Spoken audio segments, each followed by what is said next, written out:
कृपया चैनल को सब्सक्राइब करें। धन्यवाद। ओम नमः शिवाय। हर हर महादेव।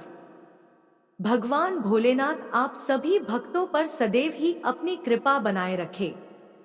मित्रों, देवों के देव महादेव बहुत ही भोले माने जाते हैं, इसलिए इनका एक नाम भोलेनाथ भी है। वैसे तो भगवान भोलेनाथ अपने भक्तों की क्षणिक मात्र की भक्ति से ही प्रसन्न हो जाते हैं और इसलिए उन्हें प्रसन्न करने के लिए किसी भी तरह के विशेष पूजन की आवश्यकता नहीं होती।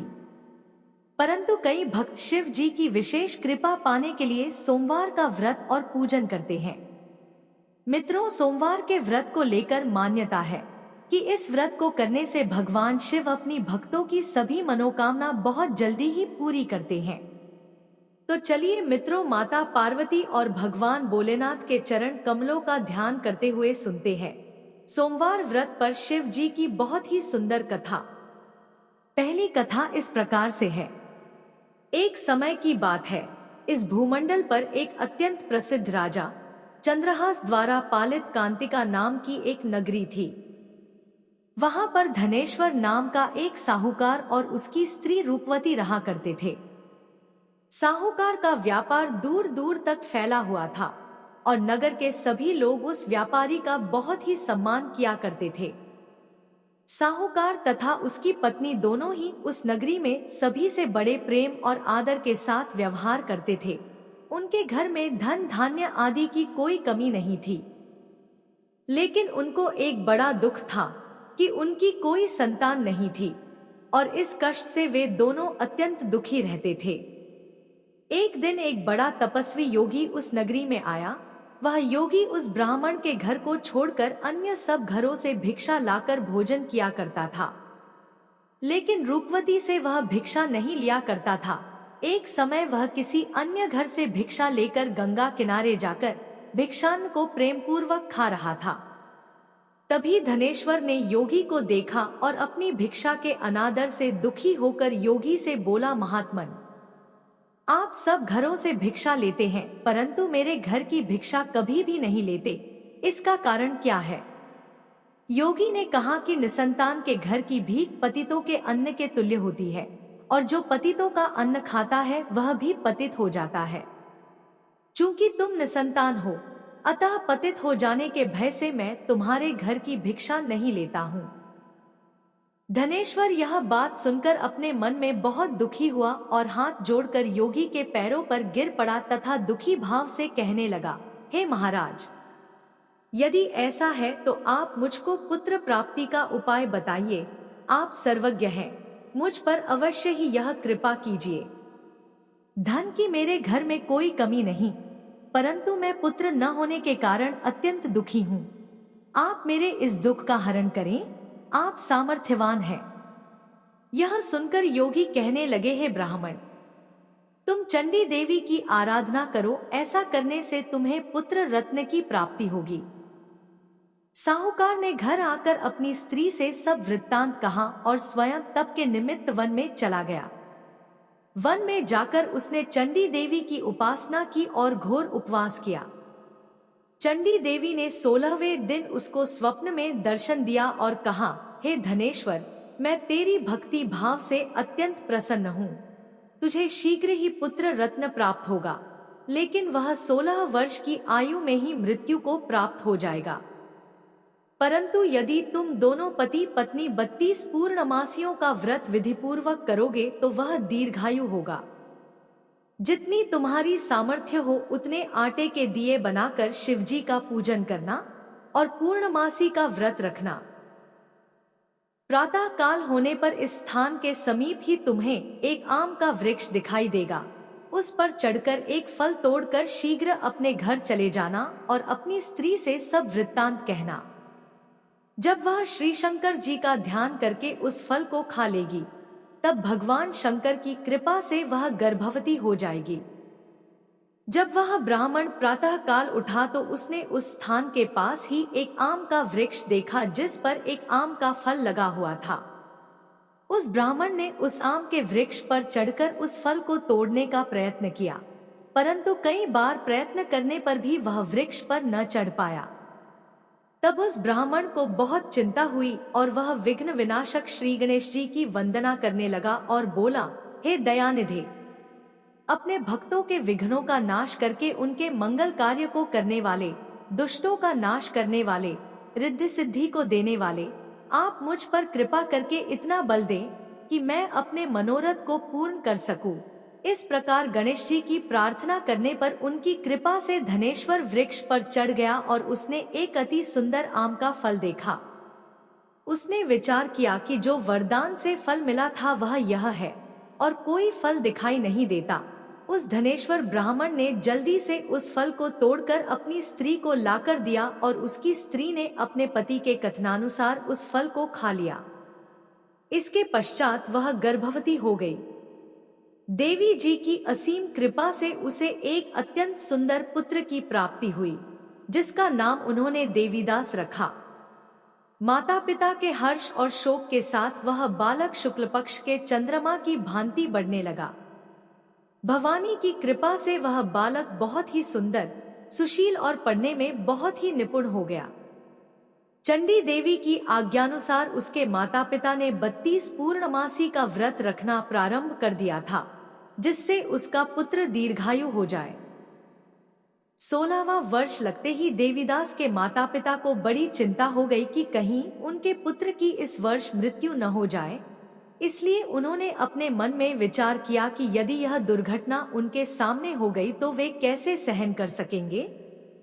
उन्होंने देवीदास के मामा को बुलाया और कहा कि हमारी इच्छा है कि देवीदास 1 वर्ष तक काशी में जाकर विद्याध्ययन करे और हम उसको अकेला भी नहीं छोड़ना चाहते, इसलिए साथ में तुम चले जाओ और 1 वर्ष के पश्चात इसको वापस लौटा लाना।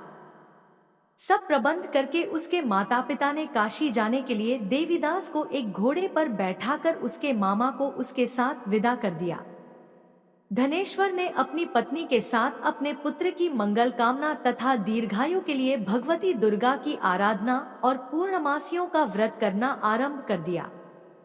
इस प्रकार उन्होंने 32 पूर्णमासी का व्रत पूरा किया। कुछ समय पश्चात एक दिन वह दोनों मामा और भांजा मार्ग में रात्रि बिताने के लिए किसी ग्राम में ठहरे हुए थे। उस दिन उस गांव में एक ब्राह्मण की अत्यंत सुंदरी, सुशीला, विदुषी और गुणवती कन्या का विवाह होने वाला था। जिस धर्मशाला के अंदर वर और उसकी बारात ठहरी हुई थी, उसी धर्मशाला में देवीदास और उसके मामा भी ठहरे हुए थे। संयोगवश कन्या को तेल आदि चढ़ाकर मंडप आदि का कृत्य किया जा रहा था, लेकिन लग्न के समय वर को धनुर्वात मतलब एक वायुरोग जिसमें शरीर धनुष की तरह झुककर टेढ़ा हो जाता है हो गया। इस कारण वर के पिता ने अपने कुटुंबियों से परामर्श करके निश्चय किया कि यह देवीदास मेरे पुत्र जैसा ही सुंदर है, मैं इसके साथ ही लग्न करा देता हूँ और बाद में विवाह के अन्य कार्य मेरे लड़के के साथ हो जाएंगे। ऐसा सोचकर उन्होंने देवीदास के मामा से जाकर बोला कि तुम थोड़ी देर के लिए अपने भांजे को हमें दे दो, जिससे विवाह के लग्न के सारे कृत्य सुचारू रूप से हो सके। तब उसका मामा कहने लगा कि जो कुछ भी कन्यादान के समय वर को मिले वह सब हमें दे दिया जाए, तो मेरा भांजा इस बारात का दूल्हा बन जाएगा। यह बात वर के पिता ने स्वीकार कर ली और उसने अपने भांजे को वर बनने के लिए भेज दिया और उसके साथ सब विवाह कार्य रात्रि में विधिपूर्वक संपन्न हो गया। तो पत्नी के साथ वह भोजन न कर सका और अपने मन में सोचने लगा कि न जाने यह कैसी स्त्री होगी। वह एकांत में इसी सोच में पड़ गया तथा उसकी आंखों में आंसू आ गए। तब वधू ने पूछा कि क्या बात है, आप इतने उदासीन व दुखी क्यों हो रहे हैं। तब उसने सब बातें जो वर के पिता व उसके मामा में हुई थी उसको बतला दी। तब कन्या कहने लगी कि यह ब्रह्म विवाह के विपरीत कैसे हो सकता है। देव, ब्राह्मण और अग्नि के सामने मैंने आपको ही अपना पति बनाया है, इसलिए आप ही मेरे पति हैं। मैं आपकी ही पत्नी रहूंगी, किसी अन्य की कदापि नहीं। तब देवीदास ने कहा, ऐसा मत करिए, क्योंकि मेरी आयु बहुत कम है। मेरे पश्चात आपकी क्या गति होगी, इन बातों को अच्छी तरह विचार लो। परंतु वह दृढ़ विचार वाली स्त्री थी। बोली कि जो आपकी गति होगी वही मेरी गति होगी।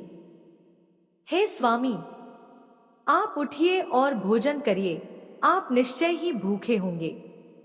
इसके बाद देवीदास और उसकी पत्नी दोनों ने भोजन किया तथा शेष रात्रि वे सोते रहे। प्रातः काल देवीदास ने अपनी पत्नी को 3 नगों से जड़ी हुई एक अंगूठी दी, एक रुमाल दिया और बोला, हे प्रिय, इसे लो और संकेत समझकर स्थिर चित्त हो जाओ। मेरा मरण और जीवन जानने के लिए एक पुष्पवाटिका बना लो, उसमें सुगंधी वाली एक नवमल्लिका लगा लो, उसको प्रतिदिन जल से सींचा करो और आनंद के साथ खेलो कूदो तथा उत्सव मनाओ। जिस समय और जिस दिन मेरा प्राणांत होगा ये फूल सूख जाएंगे और जब ये फिर हरे हो जाएं, तो जान लेना कि मैं जीवित हूँ। यह समझा कर वह चला गया। प्रातः काल होते ही वहां पर गाजे बाजे बजने लगे और जिस समय विवाह के कार्य समाप्त करने के लिए वर तथा सब बाराती मंडप में आए तो कन्या ने वर को भली प्रकार से देखकर अपने पिता से कहा कि यह मेरा पति नहीं है, मेरा पति वही है जिसके साथ सत्र में मेरा पानी ग्रहण हुआ था, इसके साथ मेरा विवाह नहीं हुआ है। यदि यह वही है तो बताए कि मैंने इसको क्या दिया। मधुपर्क और कन्यादान के समय जो मैंने भूषणादि दिए थे उन्हें दिखाए तथा रात में मैंने क्या गुप्त बातें कही थी वह सब सुनाए। पिता ने उसके कथनानुसार वर को बुलवाया गया। कन्या की यह सब बातें सुनकर वह कहने लगा कि मैं कुछ नहीं जानता। इसके पश्चात लज्जित होकर वह वहां से चला गया और सारी बारात भी अपमानित होकर वहां से लौट गई। भगवान श्री कृष्ण बोले, हे माता, इस प्रकार देवीदास काशी विद्याध्ययन के लिए चला गया। जब कुछ समय बीत गया तो काल से प्रेरित होकर एक सर्प रात्रि के समय उसको डसने के लिए वहां पर आया। उस विषधर के प्रभाव से उसके शयन का स्थान चारों ओर से विष से विषैला हो गया, परंतु व्रत के प्रभाव से उसको काट न पाया, क्योंकि पहले ही उसकी माता ने 32 पूर्णिमा का व्रत कर रखा था। इसके बाद मध्याह्न के समय स्वयं काल वहां पर आया और उसके शरीर से उसके प्राणों को निकालने का प्रयत्न करने लगा, जिससे वह मूर्छित होकर पृथ्वी पर गिर पड़ा। भगवान की कृपा से उसी समय पार्वती जी के साथ भगवान शंकर वहां पर आ गए। उसको मूर्छित दशा में देखकर पार्वती जी ने भगवान शंकर से प्रार्थना की कि हे प्रभु, इस बालक की माता ने पहले 32 पूर्णिमा का व्रत किया था, जिसके प्रभाव से हे भगवान आप इसको प्राण दान दे। भवानी के कहने पर भक्तवत्सल भगवान शिव ने उसको प्राण दान दे दिया। इस व्रत के प्रभाव से काल को भी पीछे हटना पड़ा और देवीदास स्वस्थ होकर बैठ गया। उधर उसकी स्त्री उसके काल की प्रतीक्षा किया करती थी। जब उसने देखा कि उस पुष्प वाटिका में पत्र पुष्प कुछ भी नहीं रहे तो उसको अत्यंत आश्चर्य हुआ, और जब वह वैसे ही हरी भरी हो गई तो वह जान गई कि वह जीवित हो गए हैं। यह देखकर वह बहुत प्रसन्न मन से अपने पिता के कहने लगी कि पिताजी, मेरे पति जीवित हैं, आप उनको ढूंढना शुरू करें। जब 16वां वर्ष व्यतीत हो गया तो देवीदास भी अपने मामा के साथ काशी से चल दिया। इधर उसके ससुर उसे ढूंढने के लिए अपने घर से जाने वाले ही थे कि वह दोनों मामा भांजा वहां पर आ गए। देवीदास को आता देखकर उसका ससुर बड़ी प्रसन्नता के साथ अपने घर में ले आया। उस समय नगर के निवासी भी वहां इकट्ठे हो गए और सबने निश्चय किया कि अवश्य ही इसी बालक के साथ इस कन्या का विवाह हुआ था। उस बालक को जब कन्या ने देखा तो पहचान लिया और कहा कि यह तो वही है जो संकेत करके गया था। तदुपरांत सभी कहने लगे कि भला हुआ जो यह आ गया, और सब नगरवासियों ने आनंद मनाया। देवीदास इसके बाद अपनी पत्नी और मामा को लेकर वहां से अपने माता पिता के पास आने को चल दिया। उसके ससुर ने भी उसे बहुत सारा धन और दहेज दिया। इधर साहूकार और उसकी पत्नी भूखे प्यासे रहकर बेटे की प्रतीक्षा कर रहे थे। उन्होंने प्रण कर रखा था कि यदि उन्हें अपने बेटे की मृत्यु का समाचार मिला तो वह भी प्राण त्याग देंगे। उसी रात को भगवान शिव ने साहूकार के स्वप्न में आकर कहा कि साहूकार, मैंने तेरी भक्ति और सच्ची श्रद्धा से प्रसन्न होकर तेरे पुत्र को लंबी आयु प्रदान की है, इसलिए अब तू निश्चिंत हो जा। सुबह जब साहूकार का पुत्र अपने घर की तरफ चल रहा था तो उसके माता पिता को लोगों ने खबर कर दी और कहा कि तुम्हारा पुत्र देवीदास अपनी पत्नी और मामा के साथ आ रहा है। ऐसा समाचार सुनकर पहले तो उन्हें विश्वास नहीं हुआ, लेकिन जब देवीदास आया और उसने अपने माता पिता के पैर छुए तो देवीदास के माता पिता ने उनका स्वागत किया, आरती उतारी और दोनों को अपने सीने से लगा लिया। दोनों के आने की खुशी में धनेश्वर ने बहुत सारा धन, दान, दक्षिणा आदि ब्राह्मणों को दी। इसी प्रकार जो कोई भक्त भगवान भोलेनाथ को सच्चे मन से पूजा अर्चना करता है और सोमवार व्रत करता है तो भगवान भोलेनाथ की कृपा से उसके सभी दुख दूर होते हैं और सभी मनोकामनाएं पूर्ण होती हैं और उसका सदा ही कल्याण होता है। तो बोलिए मित्रों, हर हर महादेव, जय शिव शंभू, जय भोलेनाथ। अब चलिए सुनते हैं दूसरी कथा। बहुत समय पहले की बात है। एक नगर में एक निर्धन ब्राह्मण अपनी पत्नी के साथ रहता था। उस ब्राह्मण के घर की आर्थिक स्थिति बहुत दयनीय थी।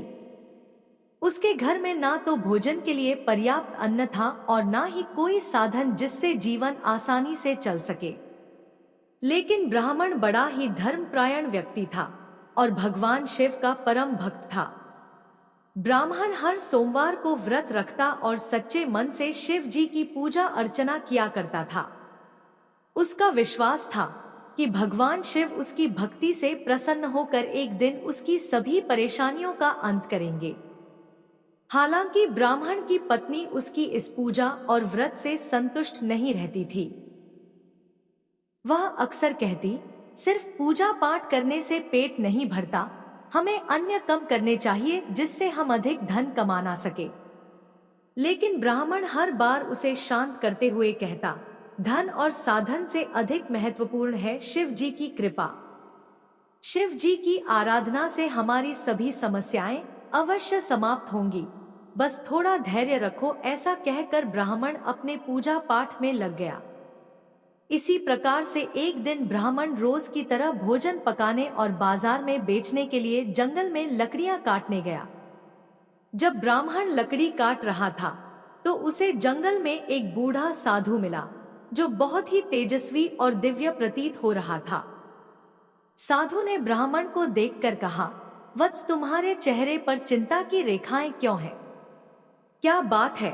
ब्राह्मण ने दुखी होते हुए अपनी गरीबी और अपने जीवन की कठिनाइयों का वर्णन किया। साधु ने मुस्कुराते हुए कहा, तुम्हारी समस्याओं का समाधान तुम्हारे विश्वास में ही छिपा है। तुम भगवान शिव की आराधना करो और सच्चे मन से सोमवार व्रत का पालन करो। शिव जी अत्यंत कृपालु हैं।